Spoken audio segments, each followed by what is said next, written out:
So, I believe this drama has finally ended, but looking at it in retrospective was very interesting. So to give you guys some background information, there was a protest, quote-unquote, against a hoodie featuring tails and the rising sun flag, supposedly. Now, people began complaining and saying that it was a symbol of Japanese imperialism, and that it was offensive to Koreans.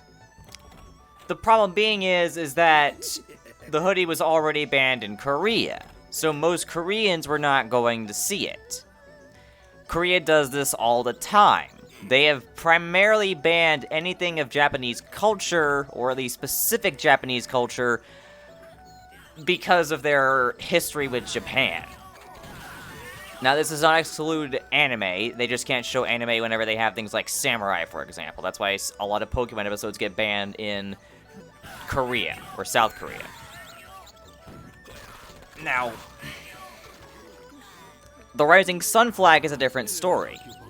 It doesn't have the exact same history as, say, a samurai, because it's used commonly in places like Taiwan or China. So, South Korea wouldn't exactly have as much of a problem with the Rising Sun symbol as, say, other people do.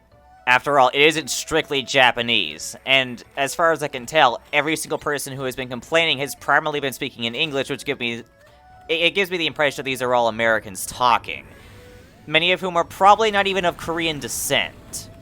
And let us not forget that many Korean Americans formed militias to protect their businesses during the LA riots.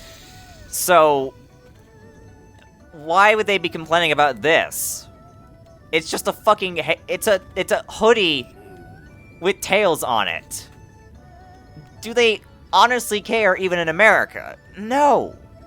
I think it goes without saying they don't speak for all Koreans, but when I don't see a single post in Korean complaining about this, I have no reason to believe that any of them actually are complaining. It's just people trying to get offended on behalf of a group that isn't offended. And what of the person who started this controversy? That's the interesting part. So, they got on Premier de Remy for making a joke, yes, really, a Rule 34 joke, and it goes downhill from there. She went after a child and claimed that the child's artwork was similar to hers, and claimed that they couldn't be friends anymore if she didn't meet her demands. Now, if someone starts talking about, we can't be friends unless you meet my demands, blacklist them, get away from them, they are not your friend. They are not your friend. And this goes on and on and on. There's 20 screenshots worth of this stuff. And then proceed to accuse others of being the person that she was targeting. Yes, really. So this kid is being forced to write an apology against her will, and just to make matters worse, she still ends up blacklisting this person, and accuses her of continuing to be an art thief, which is utter nonsense if you were to look at the two screenshots. Now, eventually she does write an apology, but she doesn't bring up what happened, really, and she just says, my behavior. So the apology is pretty much quaint. I really don't think she learned anything from this. Now, there's a couple of things to be said about this. Number one is that most of the time people that make journals like this are pretty much just virtue signaling. In fact, the entire thing is literally virtue signaling. This person is a blatant SJW, which only complicates matters now, and it's this is more of a sign to me that SJWs are starting to get into the Sonic fandom, and they're infiltrating our fan base. This is one of the reasons why people support things like gatekeeping, because they don't want people coming into their fandoms and making it into a complete nightmare. We already have SJWs like Ian Flynn and John Gray ruining everything, and lots of other people too, all of which are on the staff. We don't need any more SJWs coming in and ruining everything. We just don't.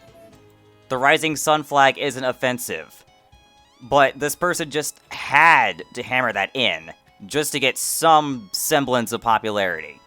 To get some semblance of, look at how righteous I am, even though they verbally abused somebody, like, just a couple days ago. So to the social justice warriors that are attempting to infiltrate our fandom, you're not fans of Sonic the Hedgehog. You probably haven't even played a Sonic game until many, many years later. Probably not even recently, or ever. So please, shave your head, play rock and roll, and get out of our fandom. We don't need you here, and we don't want you here. Look, you're coming apart.